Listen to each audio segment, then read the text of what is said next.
Finaritra daholo ry ravavy sy anada ary miarabanao amin'ny anaran'i Jesosy Kristy dia manonona ny fiadanany anjaka sy anapaka eo amin'ny fiainanao mandrakariva. Amen. Tonga indray eto izahay ato anatin'ny mpikambana ato amin'ny jastalika ifampizara isika ary fanontany ametraka fanontaniana ny tenako dia ny rahavavy ato anatin'ny fikambanana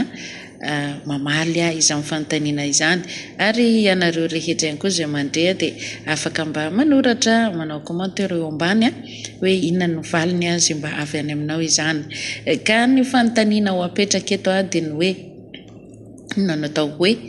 fitiavana. Ahoana ny atao hoe fitiavana, inona ny atao hoe fitiavana. Satria manko ny olona rehetra dia samy mampiseho an'izay fitiavana zay dia nefa izay fanontaniana zay mivelatra be mihitsy izay fanontaniana momba ny fitiavana zay ka ndao ary avy dia ho raisintsika ireo rahavavy ato anatin'ny mpikambana izay connecté miaraka eto ato amin'ny jastalika izany dia ny rahavavitsika any Liban no andeha hamaly voalohany an'izay fanontaniana momba an'izay hoe fitiavana izay dia raisintsika ampitiavana izy. Miarabantsika izany naran'i Jesosy maly ny fanontaniana teo inona atao hoe fitiavana. Filatra teo ny fiseho an'izay ary fanehoana an'izay fitiavana zay. Ny atao hoe fitiavana zany dia fampiarahanao amin'ny zavatra atao amin'ny action mihitsiny. Ohatra mbola raisiko ohatra ilay niteneniko teo hoe misy namana miara-manompo amin'ny rahavavy izao manana olana dia tianao nefa misy tena hoe tianao mba ho fampisehonao an'izay hoe teny hoe tsy fitiavana zay dia hitondram-bavaka azy ianao ary tena hoe miditra amin'ny fifadikanana sy halim-bavaka ihany koa raha mbola azonao atao dia izay zany mba tena hoe fanehoanao fitiavana amin'ny rahavavy mba tianao izy ho afaka, tianao hivaha ny olana dia izay ny fitiavanao azy zay dia izay ny fanehoanao fitiavana zany hoe nasianao action zany ilay fitiavana ny fitiavanao an'ilay rahavavy. Jesosy ihany koa dia tiatsika tsy tiatsika hoe tiako nareo zanako malala piso zanak'Israely fa izay fitiavana tiako zay dia misy action ihany koa tao nataony mamatra ny ainy izy ny fitiavany asianao izay ilay action nataony dia ny fanolorany ainy teo ambony azy fijaliana no ny amiko sy aminao ny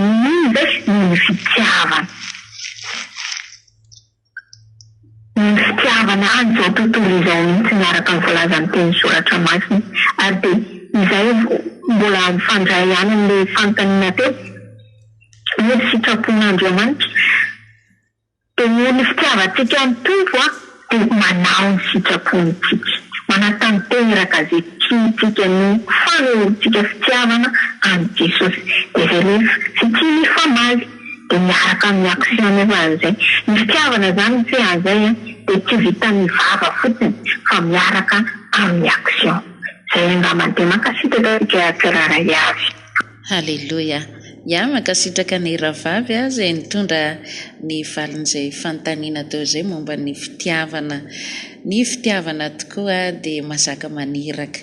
ary isika rehefa tena tia ny olona iray dia tsy mijery harirana, tsy mijery fahasarotana fa dia manao satria tia dia ohatran'izay mihisy ny resaka fitiavana. Isika rehefa tena tia an'i Jesosy tsy mba menatra tsony mitory amin'izay intilisa mitory amin'ny olona rehetra io na dia namanao kaiky be dia mamenatra anao iny aza dia hitorianao anambaranao momba an'i Jesosy zany mihitsy ilay izy noho n'ilay fitiavana manesika ao anatinao ao dia lasa tafavoakanao aziny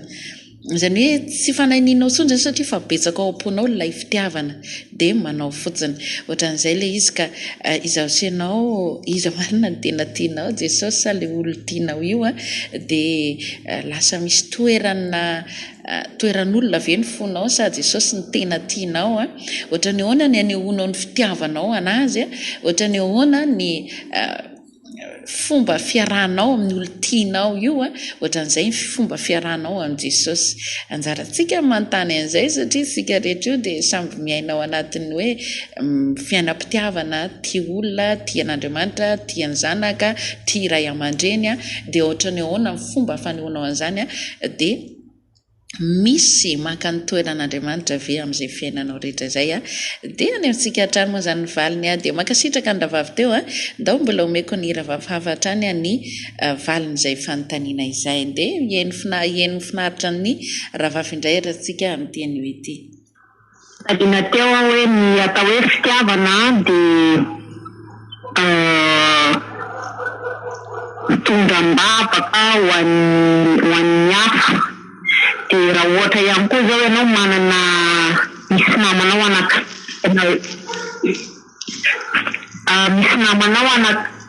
anankiray ohatra ny tena safirana be zany le olona namanao. Dia ianao anefa mba manana zavatra ihany mba azonao hoe anampiana le olona anankiray nefa tsy teneninao fotsiny izy mandana mivavaka mivovany olananao nefa mampilatananao dia misy possibilité mba afaka amonjenao an'le olona. Ka raha amin'izay ihany ianao mamonjy an'le olona dia zay no atao hoe fitiavana. Na ohatra hoe misy olona anankiray nona eo anatrehanao ao dia teneninao le olona hoe mivavay ianao mivavay ianao dia nefa ianao zany raha tsy hoe miteny an'izay fotsiny zany ianao amin'le olona dia vita zay fa raha misy koa hoe zavatra zany azonao anampiana an'le olona dia manampy an'le olona koa ianao. Zay no atao hoe fitiavana. Ka ny olona iray zany aloha voalohany indrindrany mila manana an' Jesosy Kristy tompo izy fa rehefa ny olona iray manana an' Jesosy dia manana an'izay fitiavana zay izy. Dia ianao zany hoe manam-pitiavana dia mahay manetry tena foana ianao eo an'izy ny mpiara-bolina aminao fa tsy hoe miara-bola ihany moa zany hoe tsy maintsy manam-piara-bola ny hafa ianao fa ny fitondrana am-bavaka misy moa zay zany anampianao ara-bolan'le olona na fitafiana araky misy aminao zany afahanao manampy an'le olona. Dia zay no atao hoe fitiavana aminahako ny. Halleluja. Amen. Makasitraka feno any ravavy zay nitondra an'izay valin'ny fanontaniana teo izay. Marina loatra ilay izy itsika moa zany rehefa haneho fitiavana amin'ny olona dia tsy miteny fotsiny fa asiana asa le izy. Efa nyvaliany ravavy tery ambony ihany koa zay hoe misy action ozy izy, misy asa tokony atao ao zany rehefa haneho an'izay fitiavana zay itsika. Ohatra ny Jesosy Kristy naneho an'izay fitiavana zay izy inona ny profim-pitiavana Jesosy dia namonono ny ainy teo amin'ny hazo fijaliana. Raha tsy nanakiny amin'izany ny tompo dia tsy mbola ohatr'izao zavosianao dia tsy sampatsika ohatran'ny ahoana tokoa ny fitiavana raha tsy nisy ainina nafoiny tao, raha tsy nisy fandavahan'ny tenany tao novatsiana tao amin'ny hazo fijaliana. Zany hoe misy asa ny tanterahana zany zay fanehoana an'izay fitiavana zay. Raha misy olona mangataka zavatra aminao dia mandehana dia mahita zay zany dia tsy mety fa tokony hoe misy asa ampiarahana zany zay sady mandefa teny firaritsoa isika. Zany hoe le fitsapan'Andriamanitra ireo lafin'ny fitiavana reo zany dia mety eny amin'ny fiarahamonina iainantsika eno ahitany tompo azy hoe mahay mizara fitiavana antsika, mahay maneho fitiavana antsika sa miherombelona titena sy ny sisa any no ahitany tompo azy zany. Ka fotoana mety zao raha ohatra ka ianao le titena, raha ohatra ianao le tsy mahay mizara fitiavana, raha ohatra ny ianao le tsy mahay mity olona fa ianao no mila tiavin'ny olona. Zay monko zavatra misy eny amin'ny fiarahamonina sy amin'ny fiainantsika mihitsiny hoe ianao foana ny tokony ho tiavina fa ianao zany tsy mahay mity olona mihitsiny. Mila zarainy izay fitiavana zay sahala nataon'i Jesosy asika dia efa tiany taloha, mbola tsy aritsika dia efa tiany Jesosy. Dia izao sika mbola hanehoany fitiavana zao hitanao hitantsika rehetra fa izao fiainana hitantsika sarotra be izao fitiavan'Andriamanitra ange izao natao hitantsika le izy nampahafantarina hoe misy tokoa ny farany misy tokoa marina tokoa amin'ny teniny izy hoe any am-parany ihany dia isy andro mahory dia marina zany izy zao sady iso misy ary tena marina hoe io fa marina amin'ny teniny izy dia mbola mitahiry atsika eto zany ny endrika fitiavana mitahiry atsika eto izy atao mahita atsika atao miaina amin'ny fahasarotana rehetra sika toytsika hoe ka efa sarotra efa fahoriana ve dia mbola fitiavana ihany zay misy le fitiavana moa tsara ihany ve no atsika aminy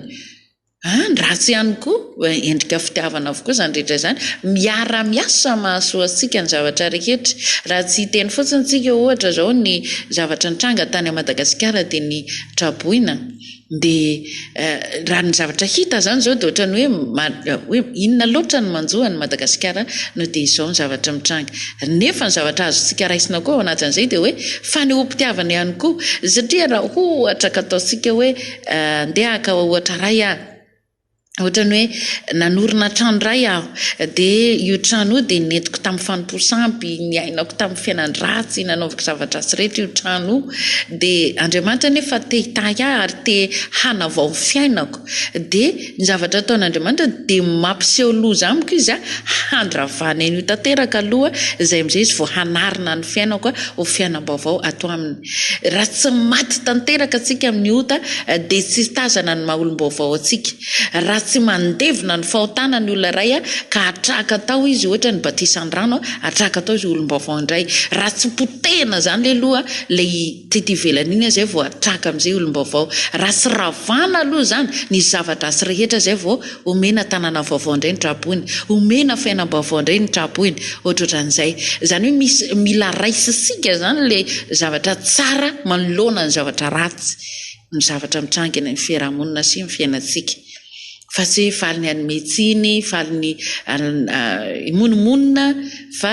fahaizantsika misaotra mankasitraka azy fa indrindra malala ny ao ambadika ilay izy fahatsarana ao ambadika ilay zavatra mitranga no tonga dia tazana zady dia hita fa tena hoe tia ary mifaneho fitiavana amin'Andriamanitra ny olombelona amen ndahony mbola misy rahavavitsika koa eto Hong Kong amaly ny fanontaniana izay napetraka teo dia enotsika finaritra indray raha ny rahavavy manoloana ny fanontaniana amen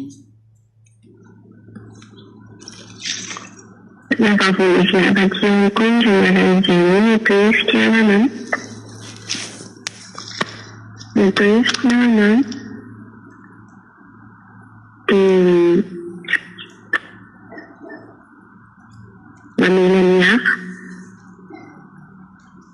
ny fitiavana dia mamela ny hafa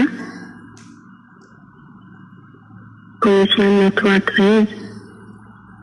ny fitiavana ihany koa dia ny fampitondra izay mavesatra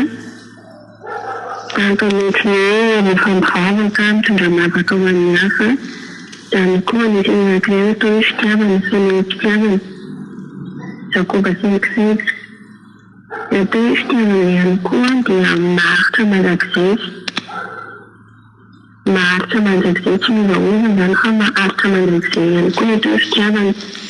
jeveniato an-tendroa atao hoe fitiavana ihany koa dia manome manorotra zany manorotra ihany koa atao hoe fitiavana araka ny tena anatin'ny jaune 3 hoe ataka izao ny fitiavan'Andriamanitra izao tontolo izao dia nomeny zany raha tokana mba tsy vetsirehetra mino azy ny fitiavana ihany koa dia miseho amin'ny fotoana rehetra zany hoe tsy voafetra ny orana fotoana fa miseho amin'ny fotoana rehetra ohatra tena anatin'ny volana ihany koa misy an'izay hoe izay tena sakaiza tokoa dia izay tena sakaiza tokoa dia miseho ranany amin'ny fotoana rehetra dia ny fitiavana ihany koa dia misy fahamonana tena misy faharetam-po misy fahatsaram-panahy anaty 1 Corinthiens 13:4 ny fitiavana ihany koa dia manao sakrifisy ihany koa ny fitiavana ihany koa dia sacrifice izay tena tia tokoa dia manolotra ny aina mamonjy ny sakafony. Zao nakaistress ny tena fitiavana ihany koa dia ny tia hafa. Ny tia hafa ihany koa ny tena fitiavana anatin'ny jolona tiaga atao.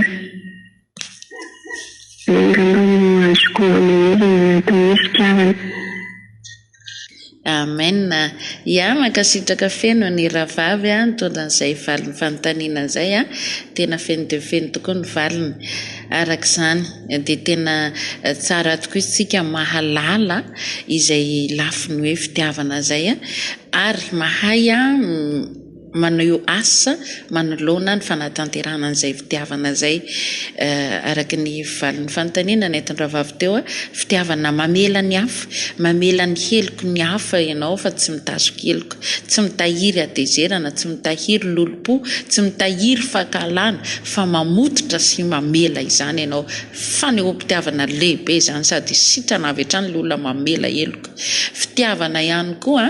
fanehoam-pitiavana ihany koa dia araka ny tendravavy teo izay sacrifice. Araka ny efa nilaza teo aloha koa momba an'izay hoe Jesosy Kristy dia namoiny ainy teo amin'ny hazo fijaliana nanaiky ny ombona teo amin'ny hazo fijaliana noho ny fitiavana antsika olombelona. Ny sacrifice tao, nisy aina napahoriana tao, nisy rà nalatsaka tao. Zay vao fantatra, zay vao nisy ny tena hoe niariary no hoe tsampantsika hoe tena tia tokoa Jesosy noho ny tamin'ny rà nalatsaka iny sacrifice izany. Sacrifice maro ny fanehoam-pitiavana ny ray aman-dreny maneho fitiavana ny zanaka. Inona zavatra ataony? Mandeha mikarama vao maraina dia mandeha ny ramose noho ny amin'ny zanaka, noho ny avatra aman-janaka, mandeha vao maraina dia hariva vao tonga. Fitiavana andreo akohonana sacrifice, satria raha hiaraka hipetraka ao an-trano daholo dia tsy hihinan-kanina ireo ary tsy hianatra amin'ny mpianatra, tsy voalohany ekolazy, tsy voalohany hofatrano raha manao hofatrano. Dia misy sacrifice ao ho fanehoam-pitiavana mba hiaina ohatra ny olombelona rehetra ty akohona keliny ity. Ohatra izany ihany koa ny rehetra izay mivoaka ny Madagasikara andeha hikarama mitady ravinahitra isika izay mila ravinahitra noho ny fitiavana andreo akohonana any Madagasikara dia lasa tsika miaritra amin'ny karazam-pahoriana aty ivelany ity mba hanehoam-pitiavana an'izy ireo, mba hamelomana an'izy ireo, mba hanefana didy amin'ireo akohonana ireo. Zany rehetra zany ny fanehoam-pitiavana zany. Ny fanehoantsika fitiavana an Jesosy ihany koa dia ny fikelezantsika aina amin'ny fampona. Fanatanterantsika ny sitrapon'Andriamanitra, fanaovantsika ny asa fitoriana, fikelezana aina. Tsy ho foana tsekory ny fikelezanareo aina ato amin'ny tompozin'ny teniny. Reny le fanehoam-pitiavana, miaritra ny latsa, miaritra ny fanesoana, miaritra ny fanenjena, miaritra ny fiampangana, miaritra amin'ny zavatra maro mila hiaretana. Sacrifice. Hiaretanao zany rehetrarehetra zany noho ny fitiavanao an Jesosy. Satria raha olona tia tena mijano hoe tsy manompo ny tompo satria leo be loatra izy tsy mahazo aina izy amin'ny fiarahamonina satria enjen'olona, karatsian'olona, hampangain'olona dia aleon'izy mipetraka dia izy mihevitra fa izy mipetraka iny dia hoe angina ny fahavalo. No, tsy mangina izany izy ary mbola mahita zavatra tenenina foana izy. Noho izany toy izy foana ny fanehoanao fitiavana an Jesosy, fanehoam-pitiavana manodidina. Ilaitsika mizara fitiavana, ilaitsika manolotra fitiavana ho an'ny hafa, ilaitsika manao sacrifice ho an'ny hafa. Misy ny rahavavy mangatabavaka efa nivalian'ireo rahavavy teo aloha zay hoe marary ohatra. Manao sacrifice momba an'izay ianao, inona no ataonao? Mifady hanina noho ny amin'ny rahavavy ray marary iny ianao. Mahafoy sakafo ianao hitondram-bavaka ho an'ny olona namanao marary. Misy ady atrehan-dravavy, misy olana ny anadanao, dia inona ny ataonao? Mitolona mitaraina ambavaka amin'ny fifadikanana amin'ny alim-bavaka eo amin'ny Jesosy ny olona iray, afaka sy hampahalalana ao an'ilay olona izay fa Jesosy mahita hoe io ianao fa mikely aina noho ny amin'ny fanahy olona iray io. Manao sacrifice ianao. misy zavatra foy ao zany ohatran'le teo hoe raha marary ny namanao dia lasa ianao fatanina mahafoy sakafo. Misy zavatra foinao eo le valin'ny tenin'ny ravavy tery amboniny tery amin'ny voalohany hoe misy action, misy asa atao ao, misy fahafoezana ao, marika ny fanehoam-pitiavana. Amen. Ndao sika izara fitiavana tsotra kely zany ary tsy sarotra avy zany fa tsika le mifandafandamory sy ny lazy ny vavy sy ny hoe tika ianao dia izao dia za koa tianao dia iny ara ny tena sy ampy fitiavana be da be iny fifampitoriana fitiavana ny resaka lazy vavy iny satria iny vao fetra ihany. Iandao ny mbola andray fanontaniana valiny fanontaniana manaraka tsika ao andravavitsika any Koety any minao fa manaka valy koa andravavitsika ka dia eny finaritra azy indray tsika atolotra tsika azy indray ny fitenenana mba andrenesasika ny valiny avy any aminy ho fanehoam-pitiavana. Ny atao hoe fitiavana raha aminy ny atao hoe fitiavana zany raha misy pransiaty koety amamy misy fitiavana ny amiko zany ny atao hoe fitiavana zany olona manana fo mangoraka zany olona manana fitiavana manana fo mangoraka ohatra mahita namana na dia tsy namana zany mahita azy sahirana ianao ohatra tsy manan-koanina na dia tsy voatery hoe namanao ihany fa ohatra mandeha ianao ohatra mandeha bazary mahita olona anankiray zany manan-koanina zany ohatra mangataka izy omena azy ianao zany manome day kely anananao tsarainao aminy zany olona manana fitiavana. Ohatra olona nankahalanao izy teo aloha mety nangala vadinao mety nampisaraka reo hoe nampisaraka ny tokantranonao nefa indray andro tsy ampizinao manana olana iny olona iny na hoe ohatra marary manana vola andehanany alopitaly na ohatra tsy manana sakafo na atody problème tampoka zany izy nefa ianao zany tombe ianao mahita le problème ny olona ary ohatra misy olona mitady anafisy tahaka ny ilay samaritanina ilay ao amin'ny baiboly zany ilay nangoraka azy amindra fo aminy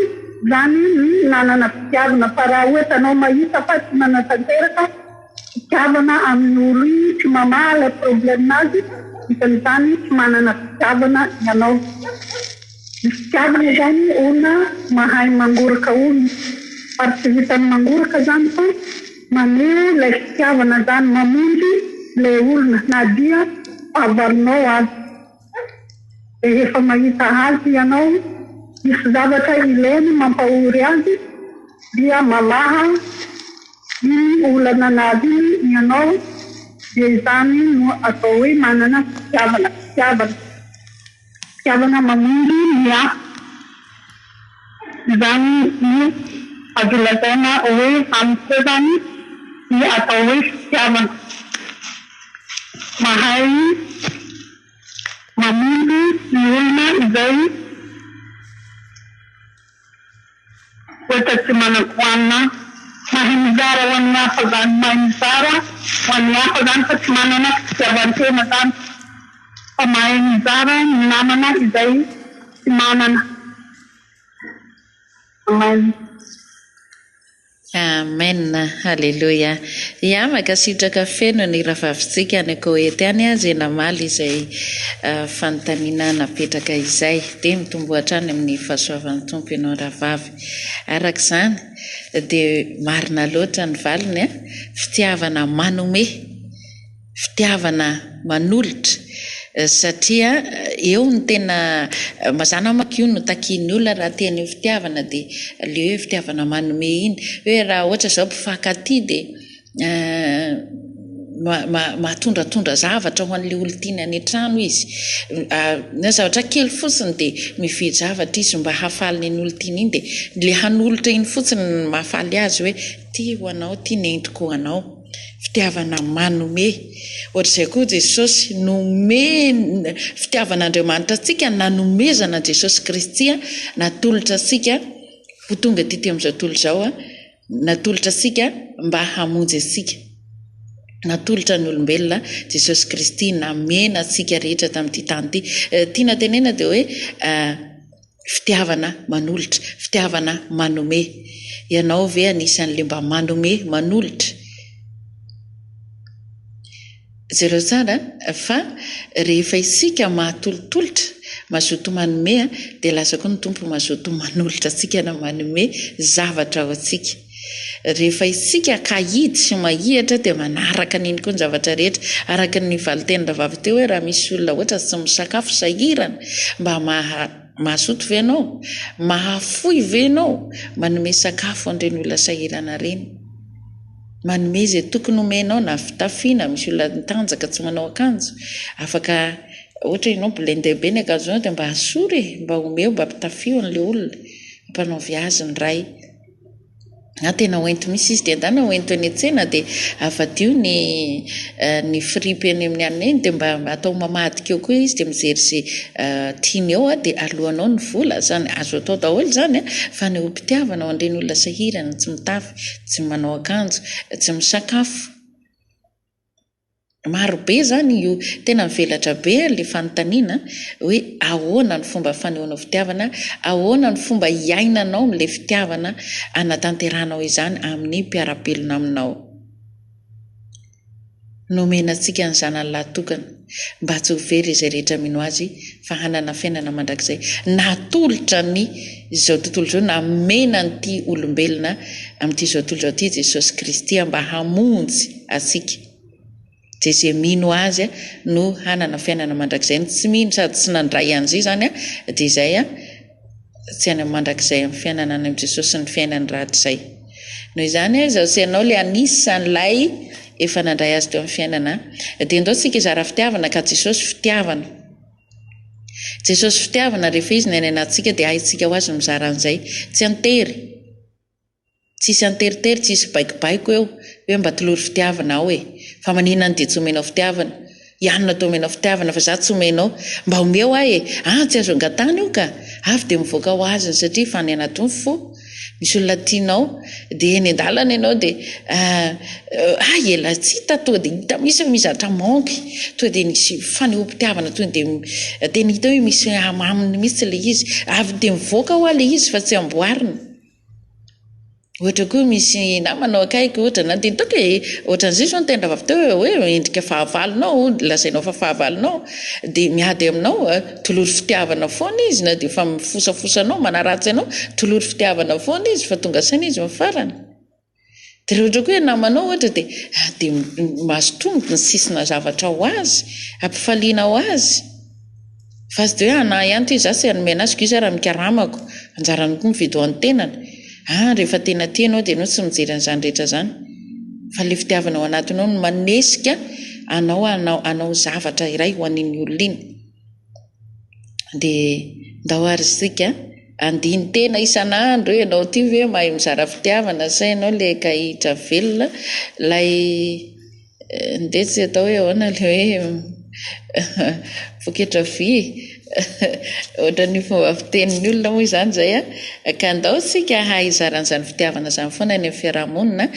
satria tena takian'Andriamanitra zany Jesosy fitiavana ny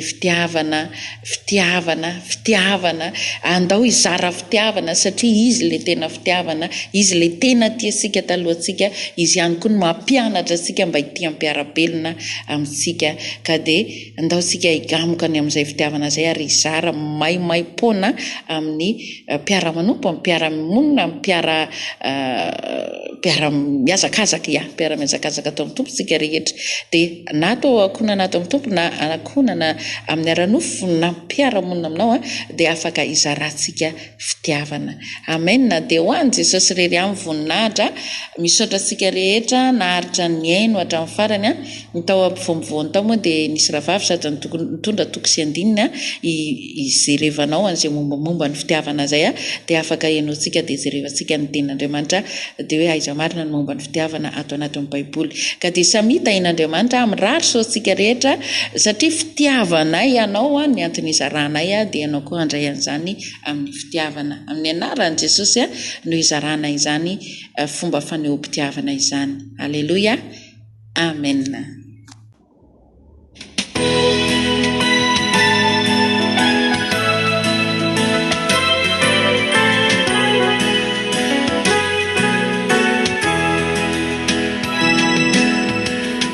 Tsy afaka ambava fitiavana ny tanora kunyandratra fitiavana namana tsy mifanary zanaka tsy foindreny ireny de no ny fitiavana nefa memba fantatrao lay fitiavana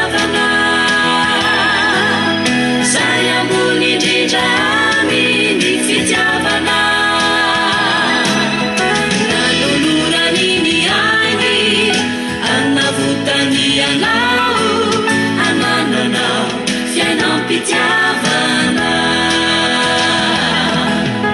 fantatrao ny tiany ambara hoe fitiavana fa Jesosy ty mizara ray fitiavana nanolorany ny ainy anavotany anao anananao fiainao pitiavana.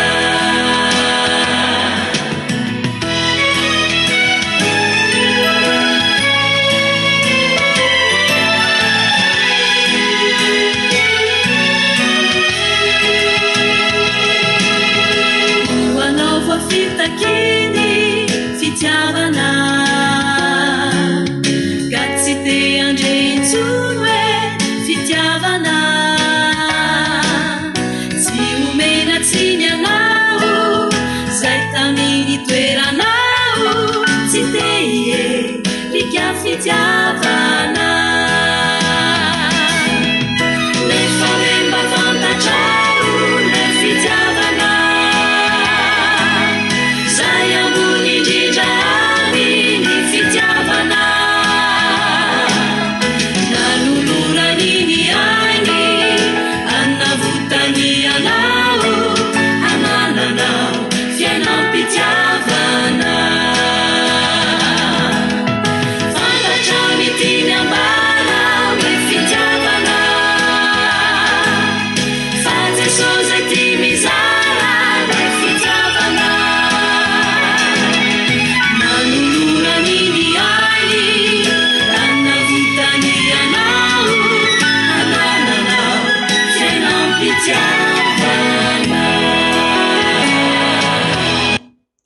Let's party.